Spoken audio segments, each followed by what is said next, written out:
Yes, well, I'm giving nothing away by telling you it's nearly Sunday here at Shelbourne Park. We've been here for the draw. We've seen the last 12 heats of the opening round of the BOYLE Sports Irish Greyhound Derby. And I'll be honest, Kevin, it was a strange night, some muddling results. Not a great night for yourself. I know you had a couple of good winners, but when it came down to it, perhaps your main hope for Derby glory has gone out of the competition. One or two men, though, will be leaving here fairly chuffed with their work, including the connections of Rolo Tokyo, who was mighty impressive. A surprise dog, I suppose, setting the standard here tonight with 29-29. We knew he was talented, but I'm not sure I thought that run was in him. And clearly it is. Yeah, look, his runs in Dundalk prior to the Maiden Derby were simply sensational. I think in the Maiden Derby he only really got it right once. I think it was the first round of the Maiden Derby. I think he was the fastest winner in the first round of the Maiden Derby. Just didn't go right for him since then. But clearly, look, his runs in Dundalk promised breathtaking performances, and tonight, like, he took that level up a grade again tonight. So yeah, fantastic winner. But there was plenty of good performances in there tonight, and plenty of people will be going home very happy, looking forward to next week. Yeah, let's get into it because, as I said, it's late in the evening. We got to get moving. The opening heat went away of Callaway 5. He was well drawn in the fence. He didn't flash out. Prince Nassim broke fastest, but this fellow charged up the inside, went to the front, was holding a narrow lead down the back straight from Badly Behaving, but just kept on going. Goes on to win by 3 lengths from Badly Behaving and Prince Nassim. There was, shall we say, traffic in behind. Flashing Lilac, I'm afraid, got her card held. 29.86. I'm almost certain the Callaway 5 can do a fair bit faster. At the same time, it's the first round. It's okay to be doing it later. Yeah, no, look, and this lad looked a real prospect in the champion on race in Kilkenny, and I think you made a reference to him last week here when he popped out and got his head in front and done a real rapid 28:34, and he ran a confident pup tonight to me. I really like him. Forget the time. I thought he was very brave around the opening bend, forcing his way through, keeping his inside line, and like you said, once he got up to inside of Prince Nazim, you always fancied him to kick on and stay that bit stouter. But I really like this run. I think Callaway 5. We saw Owen and Dennis Murphy combining last year with Callaway Kennegair, who's obviously still in the Derby as well this year. But I wouldn't be shocked if this lad just improved the way. I think this lad could go under the radar. I was taken in his performance tonight. I saw him in Kilkenny. He looked very, very good in Kilkenny. To break 29 seconds down in Kilkenny for a young pup like takes doing. And I wouldn't be shocked if this lad at big odds went deep in this Derby. Badly Behaving for Sean Comet. Great to see Sean carrying on. And Prince Nazim, Kim Bergen will be cheering him on. As we know, we got a great spin out of him in the English Derby. And then for Fraser with Mairead's Diamond, very lightly inexposed start, walked from traps. Yeah. Look, was fortunate with the traffic around the bottom 2 bends to qualify, but this had done a big run in the opening in his first race as well in the unrace here, and I'm sure there's better to come from him too. Yeah, no question about it. Just maybe, perhaps it was a muggy old evening. It was very warm, very heavy, and there was a good bit of rain earlier on. I'd say they were probably running in the slowest of conditions the first couple of heats, so that might account for maybe a few spots or maybe a length or two. We'll move on to the second heat. Yeah, thanks. And this was some buckle. This was Headley's Trumpet versus Tarzan and Maasai. Yeah. It very quickly turned into a 2-dog affair. Yes, Barefoot and Song arrived the rush off the last bend and briefly looked like she was really going to threaten the two, but they kept on going. I think they sort of spurred each other on. Headley's Trump, importantly, had the inside line, as he would do, being an inside seed. Tarzan and Maasai staying his middle to wide path throughout. But there was barely a half length between them at any point in the race, and crossing the line, I know it was ahead. It looked closer to me, but in the end, it went to Headley's Trump. A very, very decent and encouraging start to his Shelbourne Park career. Hard to believe he'd never been here before. Yeah, no, it was a cracking race. This was if you took the times away and the names away, it was probably one of the races of the night, just from a watching head on, like they went hammer and tongs at each other, nip and tuck, neck to neck, and Headley's Trump coming out on top.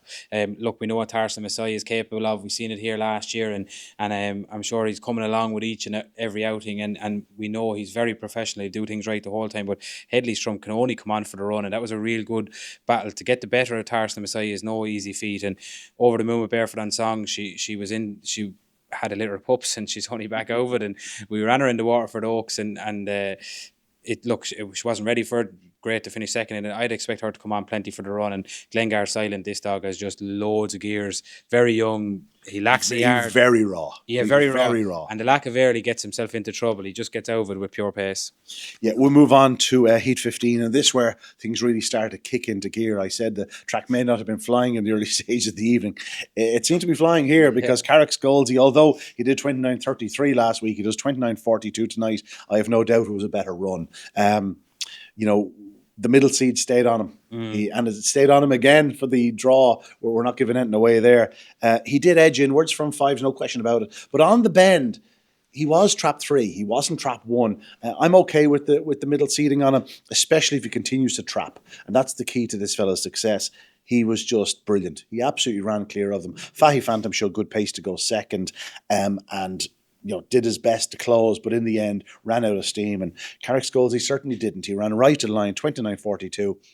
He's a proper Derby contender, this fella. Oh, he is, and going forward, he's a proper greyhound. The way you'd been commentating on him up here a couple of nights, it was clear to say that you had inside information. He just wasn't doing it. You made reference to it a number of nights that there's better to come and more to come, and we saw it now back to back. We're all going back to the debut in Kilkenny. That was just awesome, breathtaking. Yeah, no, and what he's done here the last 2 weeks has been very, very impressive. Look, he's a middle seed. The reason he's a middle seed is because he's clearly trapping better from out there. I don't know if I'd like to be inside him now with a railer, because he is going to, if he keeps trapping the way he's trapping, like he will come across your line. But look, that's what's working for them at the moment. I don't blame them one bit for leaving the middle on him. If he was mine, I'd leave the middle on him as well, and let the rest worry about the rest. But he definitely does edge inwards, and like he'll take command of that bend. That's what he done tonight. He squeezed them up a little bit on the inside, just at the corner, and like once he's in front, you're not going to peg him back. 17.11, he was flying to the third bend, like 17.11 off a 3.46 split. Like, it's not the quickest split in the world, but yet to the third bend, like that's flying. Fahy Phantom, an eye catcher in the feet now. I thought this dog was, I was very impressed with this run. This lad took off in Cork last week, 28.11, a serious run. He's only had 9 races, and his splits in Cork suggest he's capable of lighting it out of the box. Didn't get away tonight, showed all sorts of pace in the feet. If I was taking a dog out of the race, he's the one I'd be taking. Happy Jet, started off his career in Enniscorthy, he plugs away. Just doesn't have the early. Just probably doesn't, close enough. But he could do a 29.50 a night. I wouldn't be shocked if he ever did it. An Untold Ruffia got him plenty of bother. Look, we remember what he was doing in the National Puppy last year when he went and won that competition. What won him that competition was his early. He hasn't trapped as well since then, so he'll have to get back to that. But I'm sure David will figure that one out, and there's plenty more to come. That was a good heat now, that one. Yeah, we'll move on to Heat 16, and I'm going to say the first really major shock of the competition. Magical Major crashed out. Looked puppyish again. He's just not doing it right at traps, and probably not showing the early he probably needs to, and that was going to cost him. He got done on the corner. In contrast, Hope's Teddy, professional as you like, the Easter Cup champion, showed great early speed, got to the front. You think he's going to win pretty comfortably.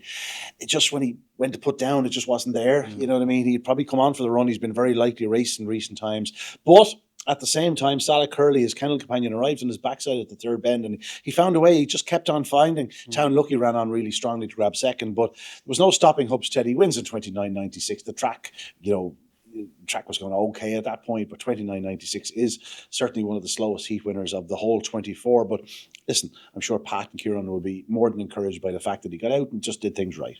Yeah, look, we know he's capable of much more, and not even just the 29.96. Like when he traps like that, the 17.30. I can't remember what he was doing in the third bend in the Easter Cup, but I'd say you could take 20 off it easily enough. So not even just fading coming home, which I'm sure he probably was, and needing to run. Like he wasn't fully flying to the third bend. So I'd say he's undercooked, and I'm sure there's more to come. Town Lucky for Sean Dooley. He ran a remarkable race. He, for a split second off the last bend, I thought he might even get up, but he was really flying. Salah Curley, his first defeat, but this pup has come up from Enniscorthy, just 3 races, thrown in the deep end, ran a mighty race at the third bend, got tired a little bit coming home. Ballinaboula Jim qualifies again. There'll be a great stories there. But Magical Major, like you said, he's just not starting. I actually thought he's only had 5 races tonight. Is the 6th. I actually thought he showed more early tonight than he had shown in his career so far. I actually liked him going into the bend. He just arrived at the wrong time in the wrong position because he missed 2 dog checked off, and that was that. And it's hard, like, because he's in October 23. You'd love him to run in another puppy competition or something, but He like, needs a confidence builder. He just needs to get loose somewhere. and this is can be the problem sometimes. It's happened to us when you have dogs with fancy runs on their card. Like, anywhere Pat enters him now, like, he's going to be in, if it's a one-off race, it's going to be the hottest race in the night. Like, so Like he's two's on, or even short to win tonight. Exactly, so where do you go with him? That's going to be tough for him. Well, obviously to play it, like, but we're on to Heat 17, and this was an absolutely tremendous contest. In the end, Magical on Fire had to win it twice. Rural Pest flashed out at short odds, looked like he was going to go around in front. Just going back to his runs prior to the Juvenile Derby, his issue was he wasn't really driving his bend or the first bend. Tonight, he got around, he's still in front, but Magical on Fire just kept on sticking her nose in there, and she just wouldn't let him get that clear daylight, and she just basically outran him into the third bend and got her nose in front. She then had to hold KG Billy, who came from out of the clouds. A remarkable run from him.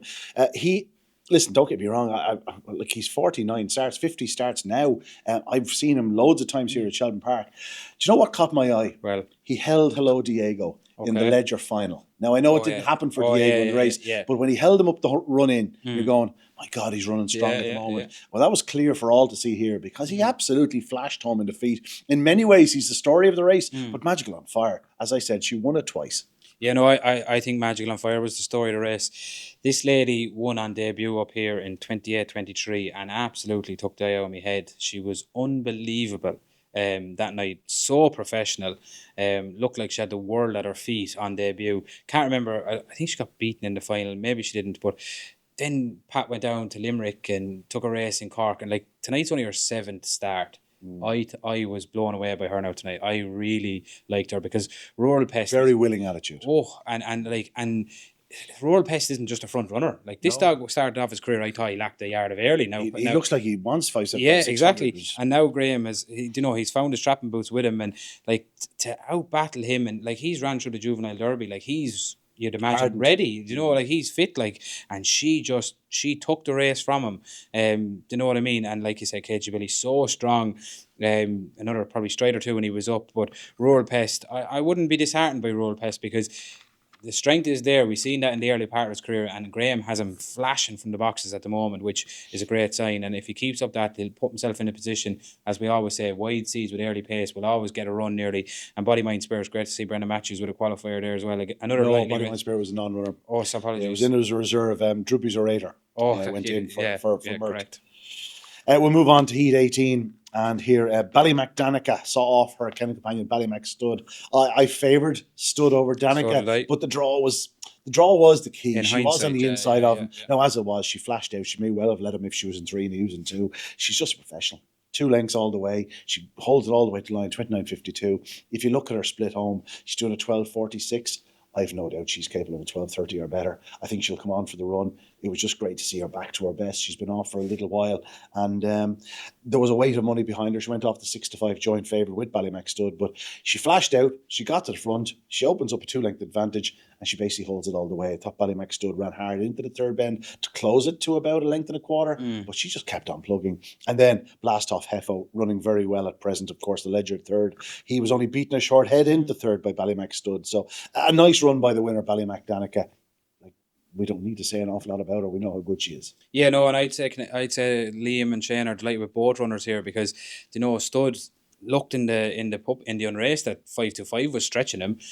Now he did. Actually, I know he got beaten, it was the run against Montana Shadow in the Puppy Derby. I thought that was his best race. He was headed and came back again, and he showed tonight that the 5.50 won't be a problem. I know she probably kicks off him at the last bend, but into the third bend, do you know what I mean? For a young dog to be 2 off Danica down the back and to close in, and he did gain on her slightly into the third bend and then just faded away. I'd say Liam and Shane are delighted with both of these here. Like, Danica at her best, we know, can go all the way. She's shown it as a young lady.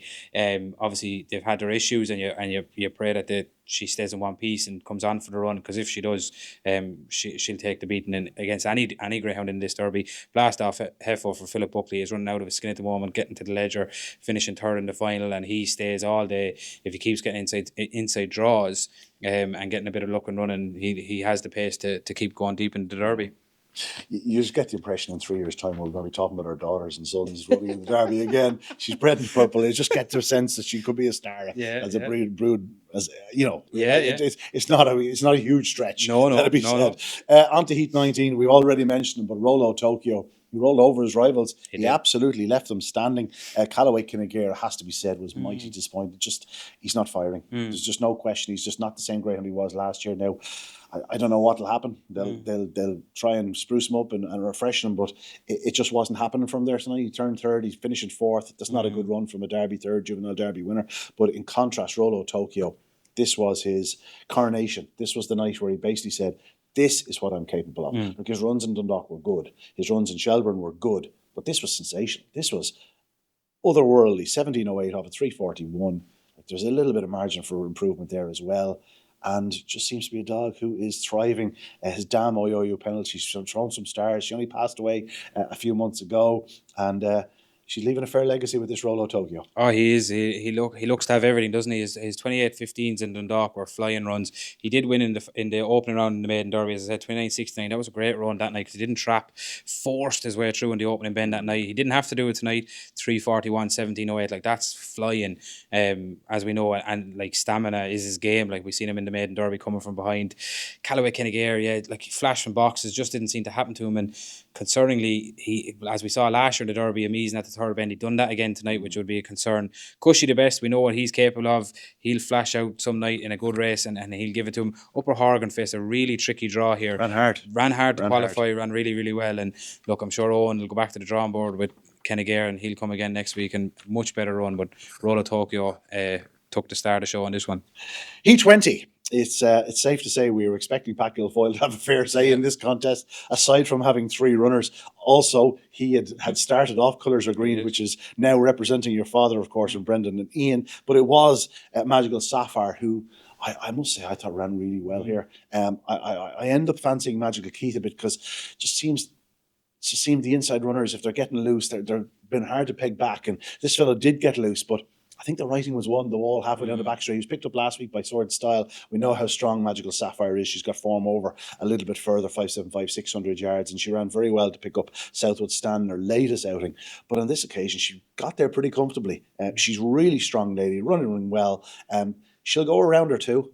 Like there'll be more that'll sort of see her off later in the competition, but you'd suggest she's certainly one to keep an eye on going forward because she's in great form. Magical Keith has a lovely turn of early, but the 550 does seem to stretch him.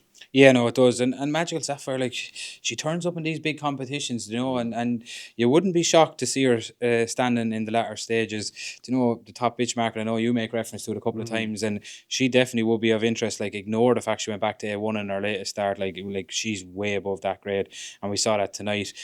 Magical Keith doing 1709 to the third bend, like that. If he can keep doing it, like he'll be in front most nights. Do you know what I mean? So a big run from the first two. I loved Colours Of Green's run. They were drawn the wrong way around. Really. He's what your father would call a project. Yeah. Like this is an experience builder rather than a Derby challenge, but there's nothing to stop him from improving through the competition. He still gives me the impression there's a lot more to come. Yeah, but he's coming to hand quicker than I'd say any of us thought. Like you're spot on. Like when we purchased him, he was in an unraced stake worth 10 grand. It worked out to run a minute. Then the maiden derby was the obvious next step, and he made the final of that. And the obvious next step was just run him in the derby for a bit of experience. And like you said, like next year's dog.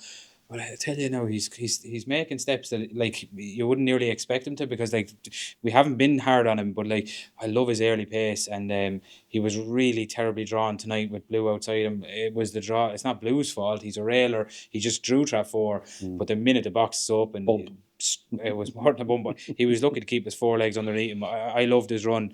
Very, very happy with him. And Blossom Sid, do you know what I mean, for John McQuillan, he'd be delighted. Huge price now, 25 to 1 his return, but like qualifying, that's what it's all about. It's all about progression. Fair play to them. They took their chance, then they're into the second round. But again, Magical Sapphire, just a really fine display. A bitch that they're going to have some sport with her. Be it over 525, 550, 560, 600. I think they could even try her over further. I think she's about an 18-30 done for the sprint even as well in Limerick in a trial. Like so that'll tell you. We move on to Heat 21, and this was what they call a muddling affair. I have most of my report written, Yeah. and I skipped this because Okay. it's going to need a few looks in the morning. As it was, Fay Point Ranger found himself in front despite sort of not doing much early. Bob got balked early. Camaria came away well. To be honest, I really don't know what happened. All I know is that they all arrived in a bunch finish. Fay Point Ranger just seems short of it at the moment. He's just not. I know they've had issues with him. They're trying to get him back to his best, and as he's tying up, all the rest of them sort of pile up in each other. Bob, I'm afraid if he'd stayed straight up the home straight, probably would have won. He got tight at the finish, let's say. The less we say about that, the better. Yeah. The stewards had their opinion, and out he goes. rightly so. But in the end, Brunch Pal wins for David Murray. He's a dog that's been running well. I still don't know how he won. I like they crossed the line. There was about 4 of them with it. Like actually, if you saw the photo finish, there's 5 of them within about a half length, and it's just one of those races where you go, oh, to throw the form out the window. Yeah, no, look, it was exactly that. Like Fair Point Ranger was the one, like he's the one. If you're looking at this heat, like you'd say, you think had the potential to be a Derby contender. It's just not happening for him coming home, and it hasn't really. He went to Clonmel after being breathtaking, winning the Kirby, and he seemed to be strengthening up with each run in the Kirby. Yeah. Now, as it was in his unrace stake, I thought he'd struggle to get in top company, but he just seemed to get stronger through the Kirby, and just now, I suppose, with the layoff and 1 or 2 issues, he's probably short of work. Probably. Yeah, no, look, the ability he has that we saw in the Kirby, like you go back to the form of that Kirby, like Solo Mio and all of them dogs that were in it, like the form of that stands up. It does every year, and he was a worthy winner. Like he was the one to take from it. Even if he hadn't won the final, he was still the one you'd take out of it. It's just not happening for him at the moment. But look, Graham, if anyone's going to get him right, Graham will. Brunch Pal, take nothing away from him. For David Murray, like when things get messy, you need to be brave to win it. And this lad was running in graded races starting off his career, so he's taken the step forward. As you said, Razzle Dazzle Camaria for Dolores, she'll be delighted to have him qualifying through. Look, for Bob, that's it. Like, he's retired now. You're okay with it? Oh yeah, I am. Like, look, I have my own opinion on it. I know people might say it was because he took the bump or whatever. I just think that Bob can't do what Bob was once able to do, and I think exactly. And it'd be a bit like me if I went out in a football field nowadays. Yeah, exactly. And I was happy to call it a day. Dad wanted to give him one more crack. He'd earned the right to have a crack at it. But yeah, no, look, I think it was frustration, but that'll do. He doesn't know us anything. Fay Point Ranger qualifies in 5th. Yeah, it's true. A long time since a dog finished 5th in the first round of the Derby and won it. I literally made that comment over there when they were asking me like what to do with Bob. I said take him out, but I don't know. I'd have to go look into that one. There's no way it ever happened. There's no way. Well, Manx Treasure was knocked out of the Derby, got back in the repechage. So he would have been 5th or 6th. Shelbourne Ashton, didn't something happen to him in the first round? Didn't he? He was. He qualified though. But I think he could have got in as a fastest loser. I can't remember. You're older and has a better memory than me. But not that much older. Mind yourself now, right? On to Heat 22 of the Derby, and for all that Heat 21 was a muddling affair, Heat 22, God bless Lenny's dream. It was what we needed. Yeah. After that, Fastaway always led. She was electric. If she keeps trapping like that, you will be a mighty happy man. She will keep trapping like that. I know you made the comment on her being a strong runner, and I don't blame you because she hadn't trapped in the maiden Derby. Oh, well, she is strong. There's no question. But if you look at her traps, like 339, 337, she is trappy. There's no question. This lady in trials at home is absolutely dynamite. Like she reminds me of a bitch that got to the final of the Derby, and I'm not just saying it because of what she's done tonight. I've made the comment at home before, but Barefoot Jenny, if you remember Barefoot Jenny, she reminds me so much of Barefoot Jenny. Brilliant starter, good early, and strong. Like she'll stick it out. And the thing about her is, running against the boys don't matter to her. Some bitches like just running against the bitches.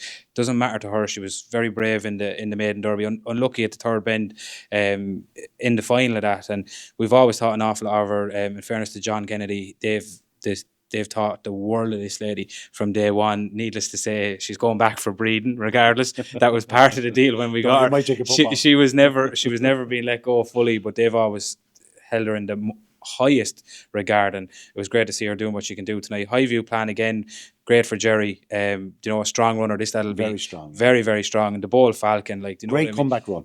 brilliant He because actually ran into Born-Braver a bit. They Yeah. sort of got in each other's way, and you're thinking to himself, like, if he's not ready and he's not right, as strong as he is, you're thinking off the last bend, he could fade out of contention here. Yeah. He got going again to qualify. The signs were good with him. The Yeah, no, signs were because he good. got an awful lot of trouble around it. He got taken from behind down around the bottom two bends. So to pick himself up, get momentum again, and qualify was a great run. Yeah, great to see him back. Drewby's Deploy qualified in fourth. He's not a dog you'd be back in the short prices. No, I just don't trust him. You know what I Yeah, mean? yeah. There's nights where he hits it and he does it well, but like his win the last night was his first win since February. Yeah, I think exactly. that sort of sums him up a bit. Hell of a run there by Lenny Stream.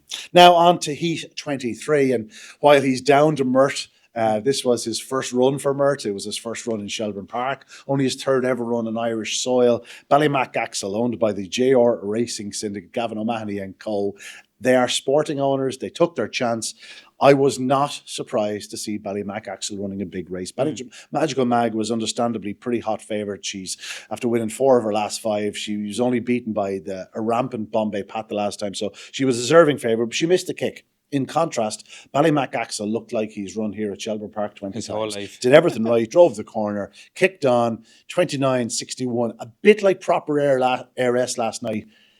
Probably still waiting to get sort of that familiarity before really putting the foot down. I've no doubt he can 20, 30 spots faster.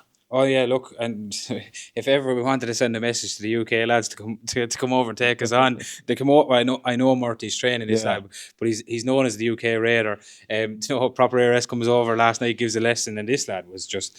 I have a soft spot for him. Obviously, been out with JT Pearl as well. You know, she threw the likes of Hello Hammond, who went to the Derby final with us, and this lad reminds me a bit of Hammond. You know what I mean? He's a decent starter. Mightn't blow you away into the bend, but he's very, very strong. He's next litter from Craze, is he? No, Pearl. He's out of Pearl, so he'd be the next litter on from. They'd be all off the Hello Hammond line, but he's very, very strong, and like once he had hit the front, like he goes on to win by 6 lengths. It was never in any danger. And he's very strong. Oh yeah, and that's what I mean. And he can go up, like we saw it tonight. And I thought he ran a brilliant first bend. Like he just came in, glided around him, and he's a big dog. You know, 81 pounds weight. He uses his size very well. But like we've all been saying, we saw him in the Kirby. Like the run he done that night was out of this world as well. So great to see him back. And Murty, he's in shrewd hands to we have to give Maxine Locke a good mention here, because he did get bad traffic in the second round of the Kirby Memorial. He came back to the UK, took him a while to find himself and get himself right, and he's after recapturing his form of late, so much so that they said, let's take a chance. Like the work was done before Murty got him. And fine display, and again, better to come. 29.75 in his trial, 29.61 tonight. Like, he's going one way. He'll take another couple of lengths off it next week. Obviously, he'll need to be doing things right going forward, because it's going to get hotter and hotter and hotter. But a fine run. Cosmonaut in second spot, running very well for Seamus McCluskey. And we have to mention Magical Mag, while she recovered reasonably well to finish third. And Triangle Brando at a big price, qualifying in fourth for John Codd. John have more than one runner in the second round. Yeah, no, it'll be great for them. Do you know what I mean? There were 2 fancy prices, the inside pair, and they went through on merit. Magical Mag in particular, she's one I would have took out of the race as well. She completely walked out, left her race at the start. We saw, she done a 3:35 here last week. I'd say she hasn't broke 3:50 there. I was going to say it's 3:55. Yeah, probably. So do you know what I mean? Make no mistake about it. We know that she's capable of an awful lot more, and I wouldn't be shocked if she brushed up on her trapping boots next week and put that run, tonight's run, in her rear view mirror and took a massive step forward next week. Yeah, on to the last of the 24 heats, and it didn't go to plan as far as I was concerned. I was strongly fancying Lenny's Desire, and subsequently I found out that you were pretty strongly fancying him too. This is a greyhound who is as fast as any greyhound in training. It just didn't happen for him tonight. He just didn't quite get to the corner, and then found all sorts of traffic. He has to jump over a dog at one point, and just didn't happen for him. Disappointing way to exit the Derby, because I know how talented you think this dog is. Yeah, look, sure, he showed it in Toaster. So look, that's the joys of racing. You have to go and you have to beat what's put in front of you. And he trapped well, but like you said, he just didn't fly to the bend for whatever reason, and then got in all sorts of trouble and had to jump over dog. And then looking down the back straight, and you see hot wood in front of you, he's not going to be coming back to you. So meanwhile, out front, it was the early speed, which we were expecting. Solo and Go and Unanimous Leo. Solo and Go got first run on Unanimous Leo, and it was going to be a war of attrition then off the final bend. Neither in what you call stout stairs, but in fairness to Unanimous Leo, the juvenile Derby runner-up, he showed quality, he showed guts and determination, and he got there, just chinning Solo and Go, who, I'll be honest, I didn't think he'd stay as well as he did. I really think the 550 does stretch him, but 29.75, just a neck between the pair, and the two speedsters progress with Ventry Faith right on their heels, just the half length further back. Yeah, no, I'd say they're both delighted because both for different reasons. Like, do you know what I mean? Like Solo and Go and Unanimous Leo are probably two of the better early pacers left in the Derby, definitely from the inside seeds anyway. And Unanimous Leo, for him to come from behind, I'd say Pat and Kieran can't believe it, because if you said to him come into the Derby in the first round of the Derby, you're going to be led and you're going to come from behind and still win. I'd said it 1,000,000 to 1. But look, it was Solo and Go. A homebred picking up a homebred. Exactly, yeah. And but put the shoe on the other foot, I'd say Solo and Go's connections to lead Unanimous Leo takes some doing. So for connections, both 3:33, I think that's probably the fastest split we've seen done in the Derby so far. So do you know what I mean? These two are absolute speed merchants. And Ventry Fate for Owen McKenna, do you know, he's a dog. I know he might be a little bit frustrating at times. Like I don't really know what he is, whether he's I think he's had issues. Okay. I think he's been held up by his own issues, but he still has a level of talent. He's probably not the dog he promised to be at one point, and he probably never will be. But listen, it was good to see him running hard. Yeah, and he's a good all-rounder. And then, you know, hot wood for Jerry Hawley. And, you know, Damien, I think, was talking him up this week as an outside player. Well, he's into the hat for next week. He sure is. That's it. 24 heats. Think we've seen the Derby winner? I'd say so. I'd say so by now. But Bocco's Diamond, I believe 5-1 with yourselves. Hard to just leave him just on the back of one defeat. He's an incredibly talented greyhound. I spoke to Graham Holland tonight, and he was more than happy with the run. Oh, yeah, look, and to me, he's still probably the one to beat, you know what I mean? Hackney Corner last night and Droopy's Patriot last night were very impressive. We'll see how they are. Obviously, the two runs took it out of the two of them last night, but yeah, look, the old boys are still there, but there's, look at Roll of Tokyo tonight. There's plenty there and lots more water to go under the bridge. And interestingly enough, even though he ran last night, because of all the runs here this evening, Bombay Pat was shortened up. Clear second favourite now at 8-1 with BOYLE Sports for the BOYLE Sports Irish Greyhound Derby. And I'll tell you what, his run is looking pretty juicy right now, Kevin. That's it. We've seen the opening round of the BOYLE Sports Irish Greyhound Derby. There's so much more water to come under the bridge in the coming weeks. Make sure to stick with us here. Don't forget, if you can get to Shelbourne Park next Friday and Saturday night, we'll have 16 second round heats of the BOYLE Sports Irish Greyhound Derby. We'll see you there.